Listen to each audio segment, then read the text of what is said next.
The wedding of Mafia boss Dante Moretti was supposed to end with a kiss. Instead, it ended with a scream.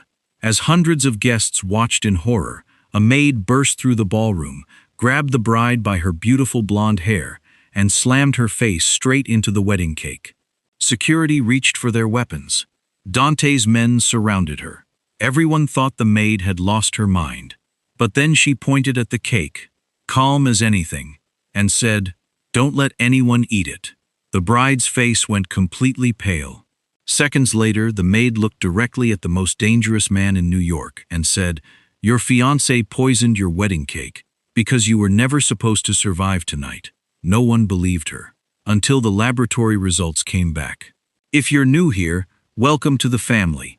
Subscribe to Mr. Mafia Boss, because this is where the dangerous men live, the loyal ones fight back, and every story hits harder than the last.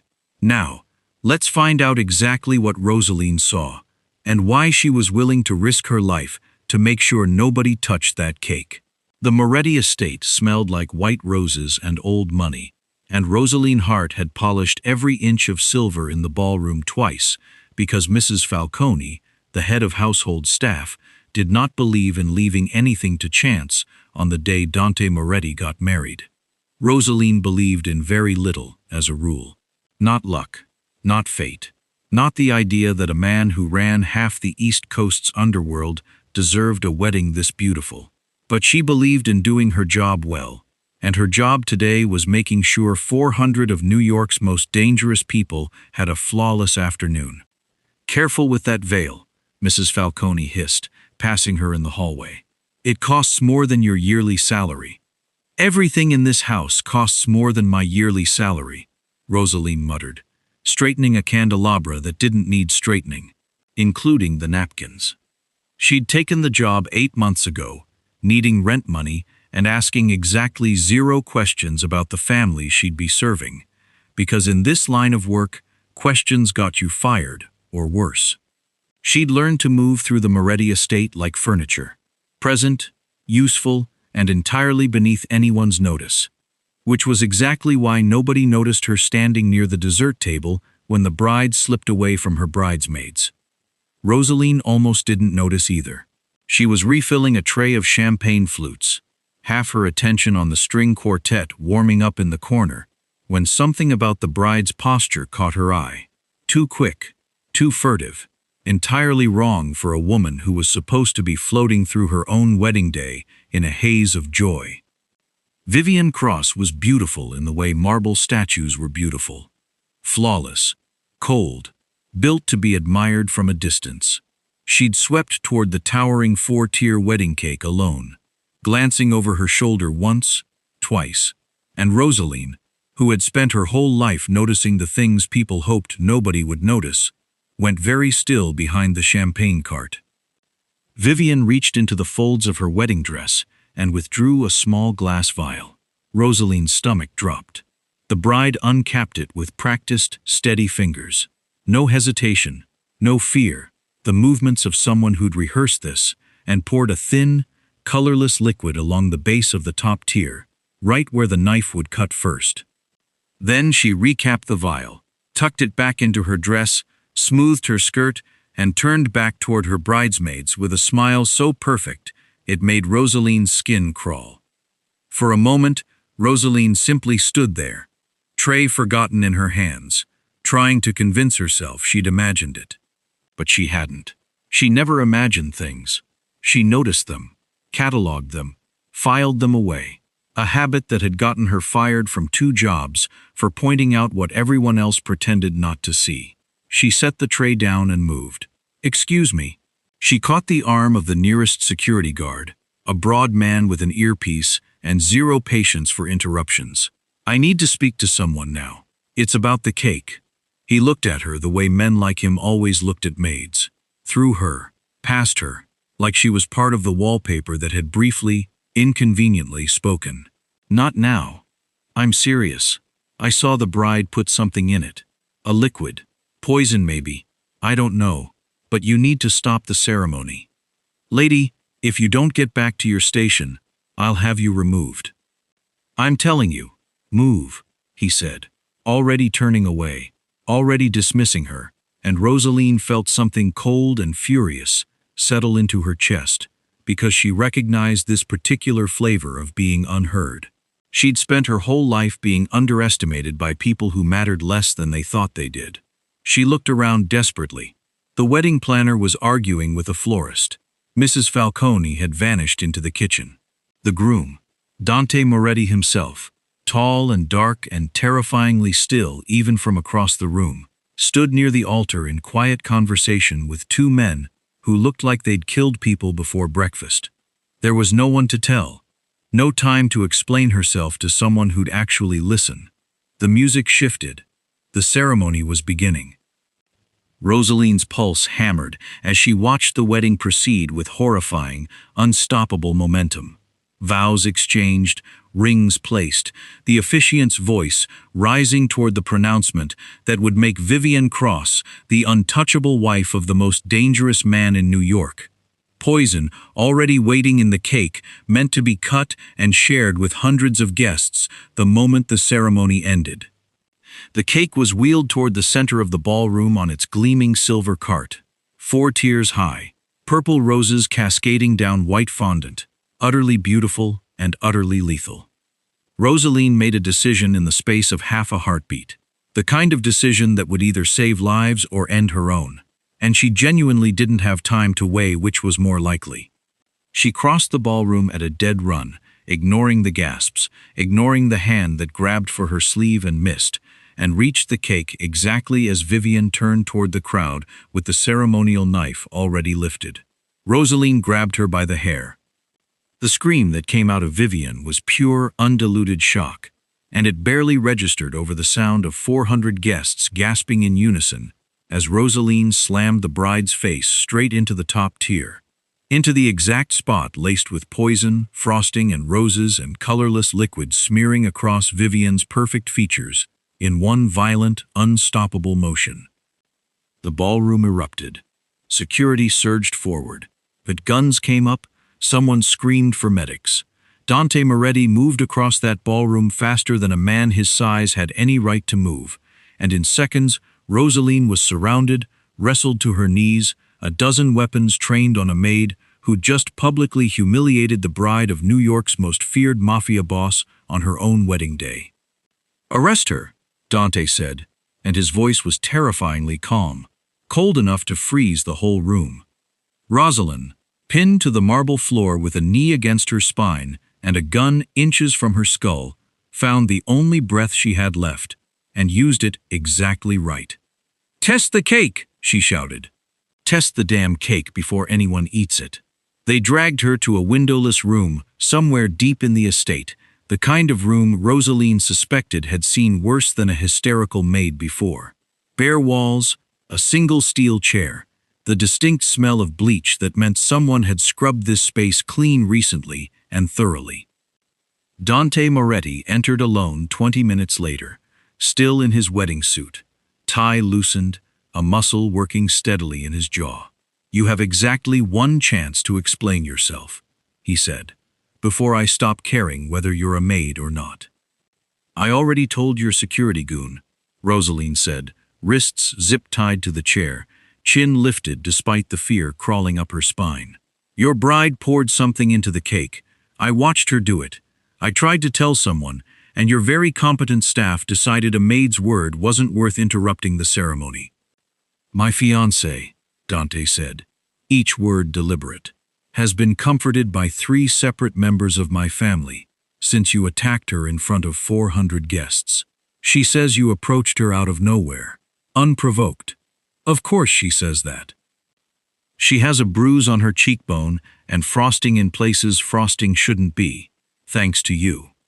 "Better a bruise than poison in her bloodstream," Rosaline shot back, and something flickered across Dante's face. Not quite doubt, but a hesitation, quick and gone. "Careful," he said low. "You're speaking about the woman I'm about to marry." "You already married her," Rosaline said. "I was standing right there. I just made sure nobody ate the cake before somebody smart enough to run a lab test got their hands on it." Dante's eyes narrowed, studying her with an intensity that made her want to look away, and pride, that made her refuse to. "If you're lying," he said quietly, "there is nowhere on this earth quiet enough to hide from what happens to you." "If I'm lying," Rosaline said, "then test the cake and prove it. What are you so afraid of?" Something shifted behind his eyes, brief and unreadable, before the door opened and one of his men leaned in, face pale in a way that made the whole room go colder. "Boss," the man said, "lab results came back. There's poison in the cake, exactly where she said it would be." The silence that followed felt like the entire estate holding its breath. Dante turned back to Rosaline slowly, and for the first time since he'd walked into the room, she watched the absolute certainty drain out of his face, replaced by something far more dangerous, the look of a man realizing the ground beneath his entire world had just cracked open. "Postpone the wedding," he said finally, not looking away from Rosaline. "Indefinitely. And get me everyone who had access to that cake in the last hour. Boss, there's something else." The man hesitated, glancing at Rosaline, like he wasn't sure she should hear this part. "Someone tried to destroy the remaining samples 10 minutes ago. Whoever it was got to the kitchen before we could secure the evidence." Dante's jaw tightened, and Rosaline watched calculation replace shock in his expression, fast and cold. "Cut her loose," he said. The guard blinked. "Boss?" "I said cut her loose." Dante's eyes hadn't left Rosaline's face. "She's the only witness who saw it happen, and someone in this house just tried to bury the only proof that would confirm her story. That makes her the most valuable person in this building right now, not the most expendable." The zip ties came off, and Rosaline rubbed her wrists, watching Dante with wary, sharpening attention. "So I'm not under arrest," she said. "You're under my protection," Dante said, "which right now looks remarkably similar to being under arrest. So don't get comfortable." "Comforting? I don't do comforting." He crossed to the door, pausing with his hand on the frame. Something unreadable in the set of his shoulders. "But someone in my house just tried to poison me on my own wedding day, and then tried to erase the evidence within the hour. Which means whoever did it moved fast. Which means the poison went into that cake only minutes before the ceremony began." Rosaline felt the weight of that land, cold and clarifying. "That narrows down who could have done it." "Considerably," Dante agreed, and for the first time, something like respect flickered across his face as he looked at her. "Which means you're about to become very important to a lot of people who would rather you'd stayed quiet." By morning, the estate had transformed into something closer to a war room than a house in mourning for a ruined wedding. Dante's men moved through the halls with clipped, efficient purpose, and Rosaline found herself installed in a study she was fairly certain cost more to furnish than her entire childhood home, waiting to be interrogated for the second time in 12 hours. "Walk me through it again," Dante said, standing rather than sitting, arms crossed, looking like a man who hadn't slept and wasn't planning to anytime soon. Every detail, what she was wearing when she moved, what hand she used, how long it took. "I've told this story 3 times." "Tell it a 4th. Rosaline exhaled, long and slow, and recited it again. Vivienne's furtive glance, the vial, the pour, the recap, the smile that had made her skin crawl. Dante listened with the stillness of a man cataloging every word for inconsistency, and found none, because there weren't any. "You're certain it was her right hand," he said. "I'm certain," Rosaline said, "that you've asked me that exact question twice now, which tells me you're not actually testing my memory. You're testing whether I'll change my story to make it easier to believe I'm lying." Something flickered in his jaw. "That's not. It's exactly what you're doing," she said. "You want an inconsistency so you can stop having to consider that the woman you were about to marry poured poison into her own wedding cake. I get it. Nobody wants that to be true. But wanting it isn't the same as it not being true." "Careful," Dante said, low, the warning clear in his voice. "Or what?" Rosaline crossed her arms right back at him. "You'll interrogate me a 5th time? At this point, I could recite it in my sleep." Might as well start charging you for repeat performances. For a moment, something almost like surprise crossed his face. The expression of a man who was not used to being spoken to like this by anyone, let alone the maid he'd nearly had arrested the day before. "You don't seem particularly afraid of me," he observed. "Should I be? Most people are. Most people probably haven't spent 8 months watching you eat breakfast in silence every morning, like the world owes you an apology just for existing," Rosaline said. "You're intimidating, sure, but you're not currently the person trying to poison anyone in this house. That title belongs to someone with better manners and worse intentions." Dante actually huffed something that might, in a more generous mood, have been called a laugh. "You have a remarkable amount of nerve for someone who nearly got shot yesterday." "I have a remarkable amount of nerve for someone who saved your life yesterday," Rosaline corrected. "I'd think that earns me at least a little latitude on tone." He studied her for a long moment, and she watched something recalibrate behind his eyes. Not quite trust, not yet, but the beginning of something adjacent to it. "The investigation into who tampered with the evidence is stalled," he admitted, more openly than she suspected he'd intended. "Whoever destroyed the samples in the kitchen did it clean. No cameras in that hallway, no prints. That's convenient." "It's suspicious," Dante said. "Which is different. Suspicious of who?" "That's what I'm trying to determine," he said. "And I'd get further if my chief investigator wasn't currently second-guessing every angle I bring to him, because he's too loyal to Vivian's family to consider she's guilty of anything." Rosaline tilted her head. "You think your own investigator is protecting her?" "I think," Dante said carefully, "that loyalty in this house runs in directions I haven't fully mapped yet, and until I do, I'm not trusting anyone with this case who has a personal stake in the outcome.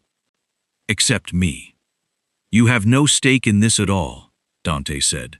"Which, unfortunately, makes you the most useful person in this building." Rosaline arched an eyebrow. "Careful, Mr. Moretti. That almost sounded like a compliment." "Don't get used to it."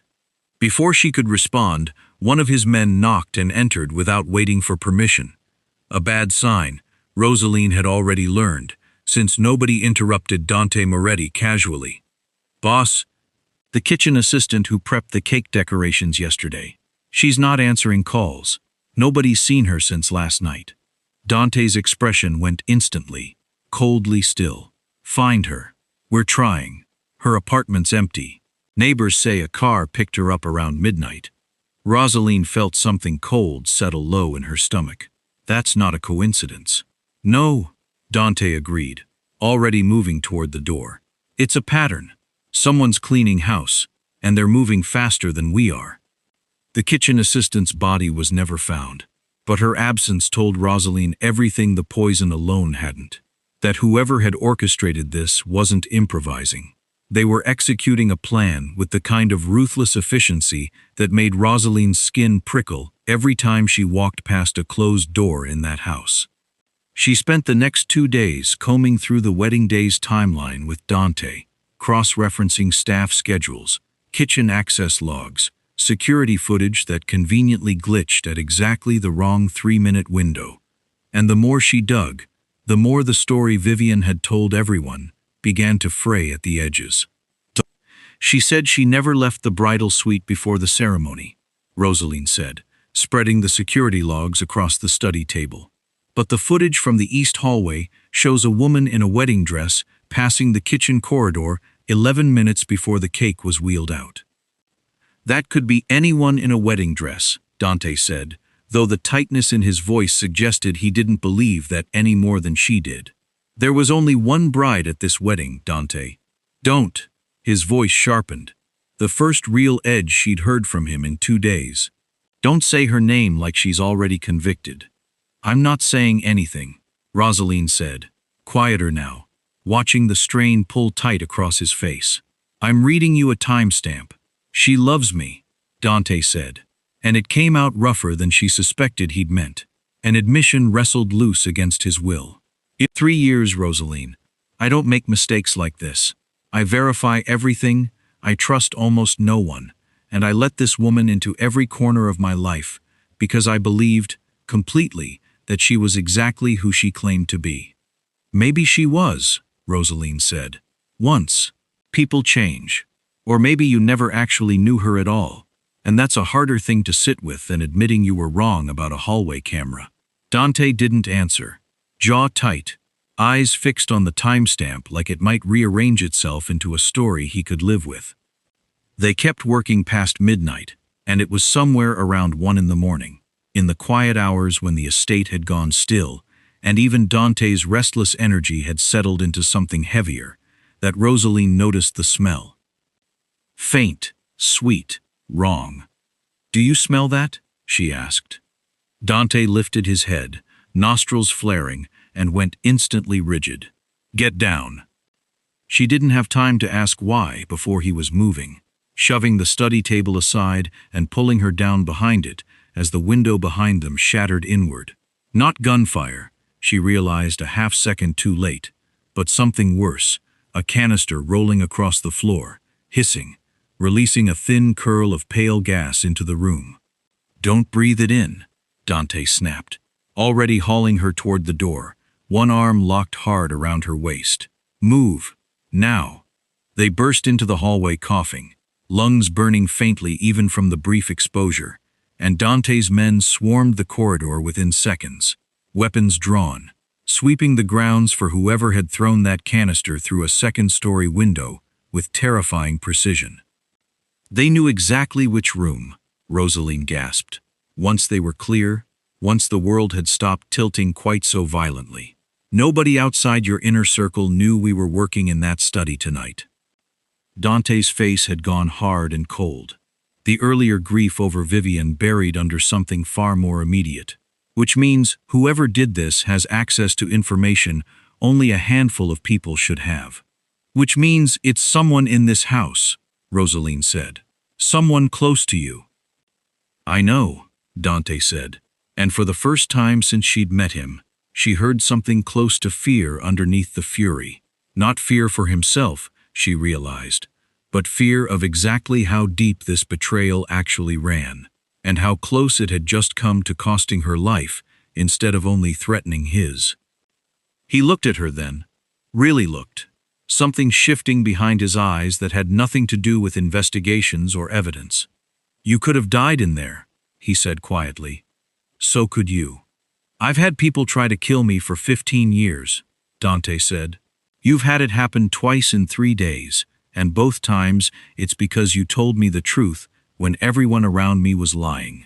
His jaw tightened. "That's on me, not you." "Careful, Mr. Moretti," Rosaline said, breath still unsteady, heart still hammering from more than just the gas. "That almost sounded like you actually care whether I live or die." Dante didn't answer with words. He answered by not stepping back, by staying close enough that she could feel the tension radiating off him, something complicated and unspoken settling into the space between them that neither of them was ready yet to name. The safe house Dante moved them to, after the gas attack, was smaller than the estate, tucked into a quiet residential block that looked, from the outside, like nothing more interesting than a lawyer's second home. Inside, it was reinforced steel behind plaster walls and cameras in every corner, the kind of place built by a man who'd learned, the hard way, that comfort and safety rarely lived in the same building. Rosaline had been given her own room, though she suspected given was generous. Assigned was closer to the truth, along with 2 guards who didn't leave the hallway outside her door. "I'm not going to run," she told Dante, the third morning, watching him pour coffee like the act of doing something normal might steady the rest of his unraveling world. "You know that, right? If I wanted to disappear, I'd have done it after the first assassination attempt, not stuck around for a second one." "It's not about you running," Dante said. "It's about someone finishing what they started." Comforting phrasing, as always. He almost smiled. Almost. It had started happening more often in the last 3 days. Small, involuntary cracks in the granite of him, quickly smoothed back over, before they could be examined too closely. They spent the morning going through documents his most trusted analyst had pulled together. Financial records, old surveillance photos, favors called in from people who owed Dante enough to answer questions quietly. Rosaline had never been particularly good at spreadsheets, but she was very good at noticing when something didn't fit a pattern, and by noon, she'd found exactly that. "Look at this," she said, sliding a folder across the table. Vivienne's family background. Cross-import and textiles. Legitimate business. Been in New York for 2 generations. I know her family's history. Do you know it? Or did she tell you it? Rosaline tapped the folder. Because according to this, cross-import and textiles didn't exist before 11 years ago. No tax filings before that. No business license. It just appears, fully formed, with an address that used to belong to a shell company registered in Chicago. Dante's expression shifted, slow and careful. The look of a man forcing himself to consider something he badly didn't want to be true. Chicago. You know that name, Rosaline said, watching him. The Castellano family ran Chicago's West Side for 30 years, Dante said quietly, until my father pushed them out during the territory wars, back before I took over. They lost everything. Vanished from the business entirely, or so we believed. Or so you were meant to believe. Dante sat back, rubbing a hand over his jaw, something dark and unsettled moving behind his eyes. Vivienne told me her father built that business from nothing, that he'd always been legitimate, that it was one of the things that first drew me to her, a woman untouched by this world, who understood it without being part of it. Or a woman raised specifically to seem untouched by it, Rosaline said, gently now, watching the theory land somewhere it clearly hurt. Dante, if her father is Castellano, rebuilt under a new name, this isn't a coincidence. This is a plan, and it's been running for at least 11 years. That's not proof, Dante said, though his voice had lost its conviction. No, Rosaline agreed, but it's a thread, and threads unravel things, if you pull hard enough. He was quiet for a long moment, staring at the folder like it might rearrange itself into something less devastating. 3 years, he said finally, low. I let this woman into every room in my life. I told her things I've never told another living person. If she's been building toward something this whole time, then it's not a reflection on you, Rosaline said. It's a reflection on how good she is at this. Those aren't the same thing, and you need to stop treating them like they are. Dante looked at her, something unguarded in his face that she hadn't seen from him before. Not the Mafia boss, not the man giving orders, just a person absorbing a betrayal too large to process all at once. Why does it matter to you, he asked quietly, whether I blame myself or not? Rosaline hesitated, surprised by the question, surprised more by how much she wanted to answer it honestly. Because you've spent 3 days treating every piece of evidence like a personal failure instead of information, she said. And I need you thinking clearly, not drowning in guilt, because whoever's behind this isn't finished. She proved that with a canister through a window. That's the only reason? Something in his tone made her pulse skip, made the air in the room shift into something warmer, more dangerous than investigation notes and financial records. Ask me again, Rosaline said, quiet, when we're not both currently hiding from an assassin. Dante studied her for a long moment, something almost like a smile tugging at the corner of his mouth despite everything. Noted, he said, for later. The message arrived that evening, forwarded from one of Dante's contacts inside the district attorney's cybercrime unit. A favor called in quietly, off the books, the kind of thing that could get someone fired if it ever surfaced officially.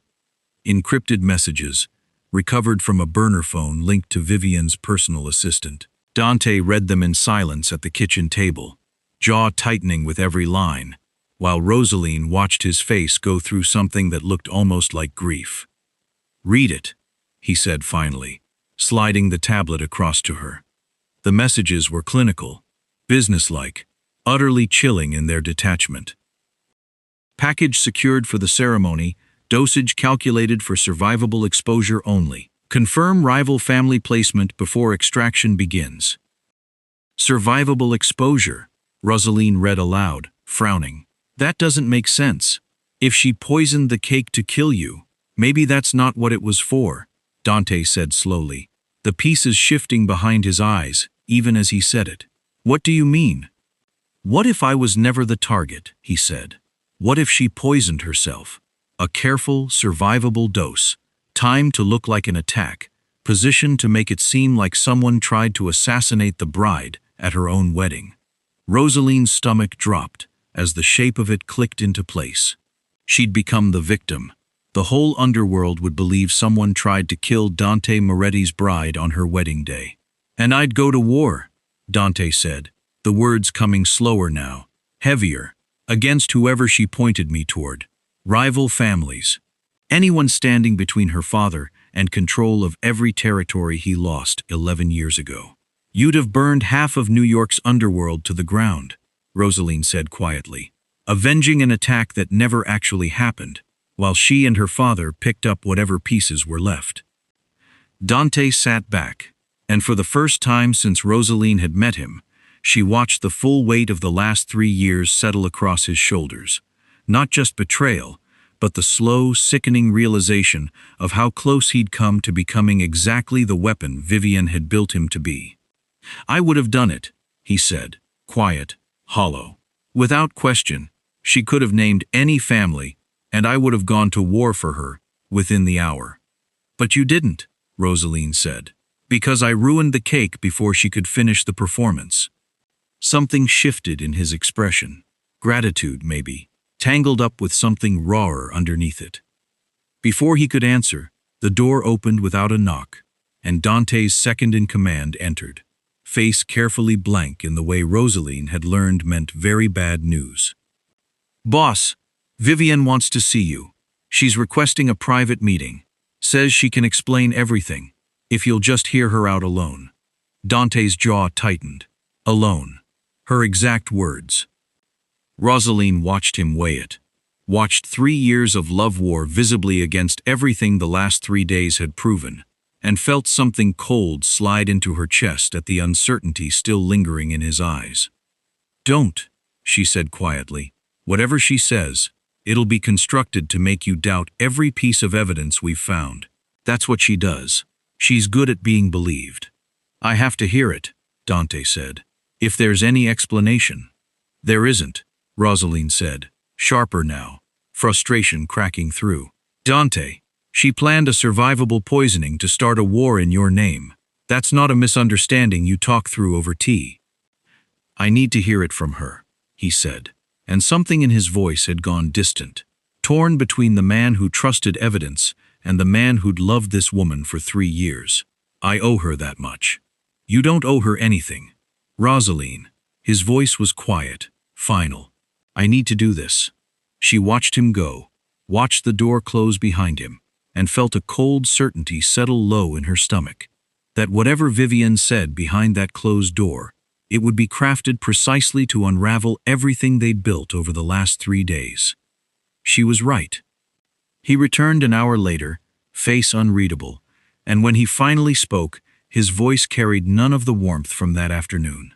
She says you're lying, he said, that you've fabricated evidence to frame her because you resent her position, because you've wanted access to this family's money and protection since the day you started working here.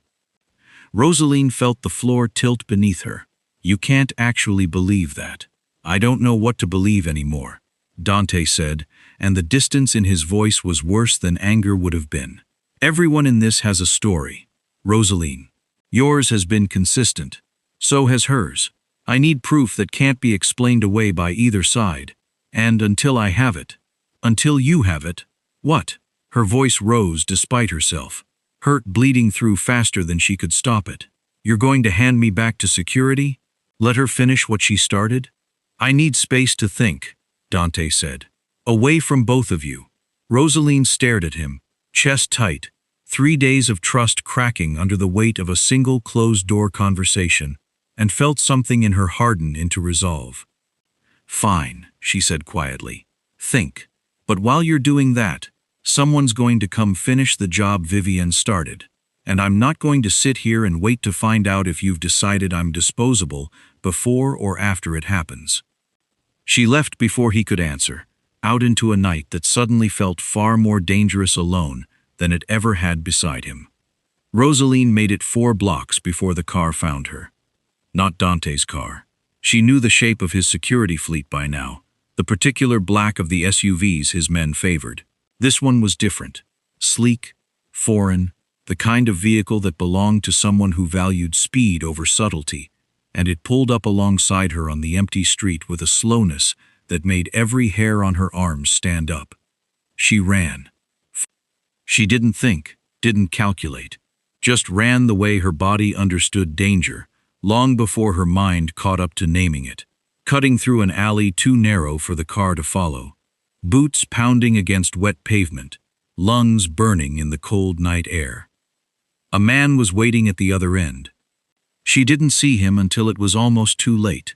A shape peeling off the shadows, hand already reaching for her arm, and she twisted hard enough to break his grip, drove her elbow back into something that made him grunt, and kept running, blood roaring in her ears, certain, with a cold clarity that cut through the panic, that this was exactly what Vivienne had wanted the moment Dante walked away from her. She didn't see the second car until headlights swung across the alley mouth ahead of her, blocking the only way out. She stopped, chest heaving, trapped between a stranger closing in from behind and a car she didn't recognize idling ahead, and for one terrible second she thought this was where it ended. A maid, alone, 3 days after saving a man's life, discarded exactly the way she'd feared. The car door opened. "Get in," Dante said. Relief hit her so hard her knees nearly buckled. "You." Explanations later. He was already out of the car, moving past her toward the man closing in from behind. And whatever happened next was fast and brutal and over before she'd fully processed it. The stranger down. Dante's knuckles split, his breathing controlled, despite the violence he'd just delivered with terrifying efficiency. "Get in the car," he said again, softer now, extending a hand toward her. She got in. They drove in silence for 10 minutes before either of them spoke, adrenaline still thick in the air between them, and it was Rosaline who broke it first, voice shaking with leftover fear and something closer to fury. "You told me to think you'd abandon me to prove a point. I never abandoned you." Dante's hands were tight on the wheel, jaw set. "I had you followed the second you walked out that door. I told you I needed space to think, and I did think, Rosaline, about every piece of evidence, every inconsistency in Vivienne's story, every reason I wanted to believe her over you. And I came to a conclusion, which is, I was wrong to walk into that room alone," he said. "I was wrong to let 3 years of history outweigh 3 days of proof. And I nearly cost you your life, because I needed longer than I should have to admit that the woman I loved has been lying to me since before I ever met her." Rosalind sat with that for a moment, her pulse slowly settling, the cold clarity of nearly dying giving way to something rawer. "I thought you'd chosen her," she admitted quietly. "I know," Dante said. "That's on me. I'm sorry." It was the first time she'd heard him say the words plainly, without qualification, and something in her chest loosened at the sound of it. "So what changed?" she asked. "What convinced you?" Dante reached into his jacket and produced a folded piece of paper, handing it to her without taking his eyes off the road. "My analyst finished tracing the burner phone an hour after you left. Full financial records. Vivienne's father isn't just connected to the Castellano family. He is the head of it, rebuilt under a new name, funding her placement in my life for over a decade. This wasn't opportunism. It was a plan they built before I ever knew she existed." Rosaline unfolded the paper, scanning the numbers, the dates, the careful architecture of a con 11 years in the making. "She really did fall in love with you at some point, didn't she? Somewhere in all this." "Does it matter?" "I think it matters to you," Rosaline said gently. "Even now." Dante was quiet for a long moment. the city lights sliding across his face. "It matters less than it did yesterday," he said finally. "Because whatever she felt for me once, it wasn't enough to stop her from planning to burn me and half this city down to hand her father a throne. So what do we do with that? We stop being reactive," Dante said, something hardening in his voice, "and start being the ones setting the trap instead of walking into one." They spent the next 2 days building the case in full, moving between safe houses, piecing together a decade of careful manipulation with a speed that surprised even Dante's most seasoned analysts. The picture that emerged was worse than either of them had imagined. Vivian hadn't simply been planted to marry Dante and manufacture a war. She'd spent 11 years cultivating relationships across 3 rival families, feeding each of them just enough information to keep them suspicious of one another, positioning herself as the calm, reasonable voice each side trusted, while her father quietly rebuilt Castellano influence from the shadows. "She's not just marrying into power," Rosaline said, laying out the timeline across the safe house table at 2 in the morning, coffee gone cold beside her. "She's been the architect of half the tension between families for years." The wedding wasn't the beginning of the plan. It was supposed to be the final move. A war that eliminates every obstacle standing between her father and the entire underworld, Dante said grimly, "started in my name, funded by my resources, fought by my men. She'd have controlled New York without ever having to fire a single shot herself. And you'd have been the villain in every story told about it," Rosaline added quietly. "The grieving husband who burned 3 families to the ground, avenging a wife who was never actually in danger." Dante rubbed a hand over his face, exhaustion and fury tangled together in the gesture. "I keep waiting to feel less like an idiot for not seeing it sooner." "You're not an idiot," Rosaline said. "You're a man who trusts the people he loves. That's not a flaw, Dante. It's just one she was very, very good at exploiting." He looked up at her, something raw and unguarded in his expression that had nothing to do with the case spread across the table between them. "You keep doing that." "Doing what?" "Making it easier to breathe," he said, quiet, almost surprised by his own admission. "I don't know how you manage it. Everyone else in my life either fears me or wants something from me. You just tell me the truth, over and over, even when it's the last thing I want to hear." "Somebody has to," Rosaline said, softer than her usual bite. "Might as well be the maid who ruined your wedding." Something almost like a real laugh escaped him. Brief, rusty, like a muscle he hadn't used in longer than he wanted to admit. "Best decision anyone's made in this house in years." The moment stretched between them, warmer than the exhaustion and the danger should have allowed, and Rosaline found herself very aware of exactly how close he was sitting, exactly how long it had been since anyone had looked at her the way Dante was looking at her now. Not through her, not past her, but directly at her, like she mattered. "We should focus," she said, breaking the moment before it went somewhere she wasn't ready to name. "Right," Dante agreed, though he didn't look away for another beat too long. "Focus." They turned back to the evidence, and slowly, methodically, a plan began to take shape between them. Not a plan built on violence or vengeance, but something sharper, something that would use Vivian's own weapon against her. "She wants a public moment," Rosalind said, tapping the timeline. "That's how she's always worked. The wedding, the poisoning, the framing, everything's been staged for an audience. If we're going to end this, it needs to happen the same way, publicly, where she can't twist the narrative afterward." Dante's eyes sharpened with something that looked, for the first time in days, like hope instead of grief.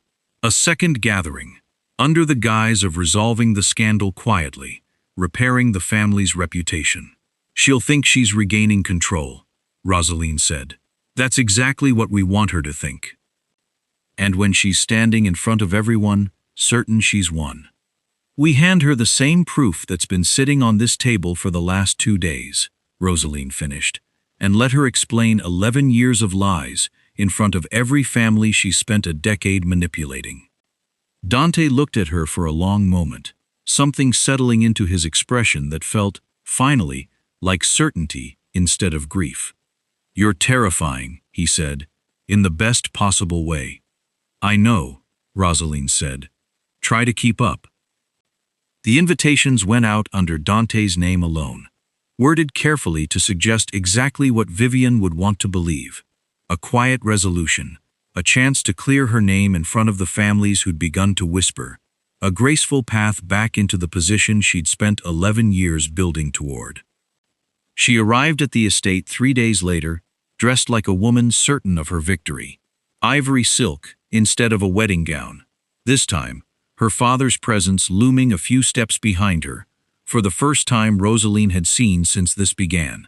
A broad, silver-haired man, with cold eyes, that gave away exactly where his daughter had learned to perform. Vivienne crossed the ballroom floor with practiced grace, hands outstretched, voice pitched for every ear in the room. "Thank you for this chance. I know how badly I've been made to look, and I only want the truth to finally come out." "So do I," Dante said, and something in his tone made her falter. Just slightly, though she recovered fast enough that most of the room wouldn't have caught it. Rosaline stood near the back, dressed not as a maid this time but as a guest, watching Vivienne survey the room with the confidence of a woman who believed she'd already won. "I understand a maid in this house has been telling stories," Vivienne said, turning slowly, letting her eyes land on Rosaline with practiced disdain. "Stories designed, I can only assume, to draw attention to herself, or worse, to drive a wedge between myself and the man I love." "Careful," Dante said quietly. "That's the same story you told me a week ago. I've had time to check the details since then." Vivian's smile didn't waver, but something behind her eyes did. "What details?" Dante nodded, and one of his men wheeled forward a screen. The same encrypted messages Rosaline had read in the safe house, now displayed in full for every family present.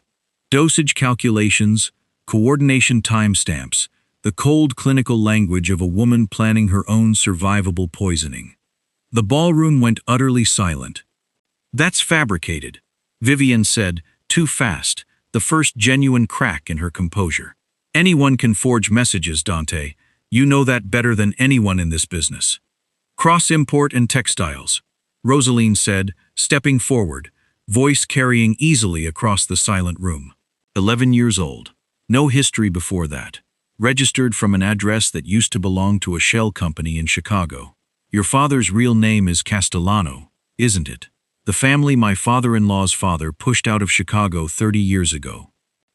Vivian's father's expression didn't change, but the stillness in it was answer enough for the room. "You planned to poison yourself," Dante said, voice hard now, final.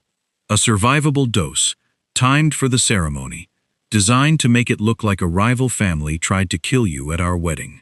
You were going to hand me a war, Vivian. Point me toward whichever family your father wanted eliminated, and let me burn my own resources destroying them, while your father claimed everything left standing." "You don't understand what it's like," Vivian said, and her voice had finally cracked. 3 years of performance collapsing into something raw and furious. "My father lost everything because of your family. 30 years of exile, watching everyone rebuild while we scraped by on nothing. I was 17 when he told me what I'd be, what I'd have to become to fix it." "That doesn't excuse what you did," Rosaline said, quieter now, almost gentle in the face of the woman's unraveling. "Whatever happened to your family, whatever you were raised to become, you chose this. Every step of it, you chose to almost start a war that would have killed hundreds of people who had nothing to do with what happened 30 years ago." "I did love you," Vivian said, turning back to Dante, something desperate bleeding into her voice now. "That part was real, Dante. I swear it was real." "Maybe it was," Dante said, and there was no cruelty in his voice, only a weary, final kind of grief. "But it wasn't enough to stop you, and that's the only part that matters now." Sirens sounded somewhere beyond the estate gates, a call Dante had made an hour earlier, a decision Rosaline knew had cost him something to make, choosing the law over the older, bloodier justice his world usually demanded. "You're handing me to the police," Vivian said, disbelief cutting through the desperation. "Not your men, the authorities." "You wanted a war," Dante said. "I'm giving you a courtroom instead. Let the world see exactly what you and your father built, in daylight, where nobody can spin it into a story about a grieving husband's revenge." Vivian's father moved, fast, hands slipping toward his jacket, and Dante's men closed in before the motion finished, disarming him in seconds, the room erupting into the controlled chaos of federal agents finally moving through the doors. Dante had quietly let them through. The estate was quiet again by midnight, the last of the federal agents gone, Vivian and her father in custody, the whole elaborate architecture of an 11-year plan finally, publicly collapsed. Rosaline found Dante on the terrace, tie loosened, staring out at grounds that had hosted a wedding, an attempted assassination, and now something that felt, finally, like an ending. "You did the right thing," she said, joining him at the railing, "handing them to the police instead of your men." "I almost didn't," Dante admitted. "Every instinct I have wanted to handle this the way this world usually handles betrayal. But you didn't. Because of you," he said, turning to face her fully. "Every step of this, you were the one insisting on proof over vengeance, exposure over violence. I don't think I would have made it here without someone in my corner willing to argue with me every time I wanted to take the easier, uglier path." Rosaline felt something warm settle in her chest, unfamiliar after 3 years of being invisible in rooms exactly like this one. "For the record, I'm still furious you walked into that room alone with her. Duly noted. And that you doubted me, even for an hour." "Also noted," Dante said, something almost like a smile tugging at his mouth. "I'm prepared to spend a significant amount of time making up for both of those mistakes, if you'll let me. That's a big promise for a man who 3 days ago couldn't decide whether to trust me or arrest me." "I've had time to reconsider my priorities," Dante said, closing the distance between them slowly. The same deliberate care he'd shown her since the safe house, since the alley, since every moment he'd chosen her over easier, safer paths. "You saved my life at my own wedding. You were right about everything, every single time. Even when believing you cost me something I wasn't ready to lose. I'd be a fool to let a woman like that walk out of my life because I was too proud to say so." "Careful, Mr. Moretti," Rosaline said, though her voice had gone soft, all the usual sharpness melting into something warmer. "That's dangerously close to a declaration." "Is it working?" "I'll let you know," she said. "Though I should warn you, if you ever get engaged again, I'm inspecting the cake personally. No exceptions." Dante laughed, really laughed, the sound rusty and unfamiliar and utterly genuine, the first time she'd heard it fully unguarded since she'd met him. "Deal," he said. "Though I should tell you, I'm not planning on needing that particular clause anytime soon." "No?" "No," Dante said, reaching up to tuck a loose curl behind her ear, his hand lingering there, warm against her skin. "I think I'd rather figure out what this is first. Slowly, properly. No poison, no politics, no 11-year plans. Just a maid and a mafia boss," Rosaline said, "figuring it out as they go." "Exactly that," Dante said, and when he kissed her, it wasn't the rushed, desperate collision of two people who'd survived something violent together. It was slow, deliberate, the first genuinely honest thing either of them had chosen in this house, that hadn't been forced by danger or death. Rosaline pulled back just far enough to look at him properly, something dry and warm flickering in her eyes. "For what it's worth," she said, "this is the best severance package I've ever gotten from a maid job." "You're fired, by the way," Dante said, "effective immediately." "I figured. I have other plans for you." "Careful," Rosaline said, smiling now, fully, freely, the kind of smile that had nothing left to guard against. That almost sounded like a proposal. "Give it time," Dante said, and pulled her back in. If you loved watching the maid outsmart a mafia queen and steal the boss's heart in the process, hit subscribe to Mr. Mafia Boss, because this is where the dangerous men live, the underestimated women win, and every story hits harder than the last. New sizzling mafia romance drops every week, packed with slow-burn tension, brutal betrayals, and endings you won't see coming. And before you go, drop a comment and tell me where in the world you're watching from tonight. I read every single one, and I might just give you a shout-out in the next story.